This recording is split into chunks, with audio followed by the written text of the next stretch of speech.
చేయడం వల్ల మనం గురువును కూడా గౌరవించిన వాళ్ళతో సమానం. అనుకోని శ్వేతాశ్వత రూపం చెప్పండి.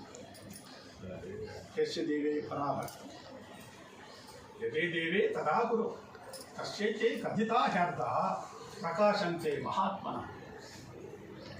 దైవమును ఏ రకంగా పూజిస్తున్నావో గురువును కూడా ఆ రకంగానే పూజించు. దైవానికి గురువుకు భేదము లేదు.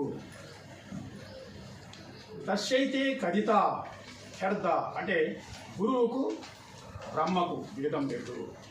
కాబట్టి ఆ గురువు ఎలా ఉన్నాడంట? ప్రకాశంతే మహాత్మన, మహాత్ముడై విద్వత్తుతో ప్రకాశవంతమై ఉన్నాడంట. కాబట్టి అక్కడ రెండుసార్లు చెప్తాడు, ప్రకాశంతే మహాత్మన, ప్రకాశంతే మహాత్మన ఇది. అర్థమైందా? అంటే ఈ స్తోత్రం ఏదైతే ఉందో దీన్ని స్తోత్ర పఠనం చేయడం వల్ల మనం ఒక దైవాన్ని కాదు గురువును కూడా పూజించిన వాళ్ళం అవుతాం. అంత గొప్ప పరిస్థితి దీంట్లో చెప్తున్నాం. అర్థమైందా?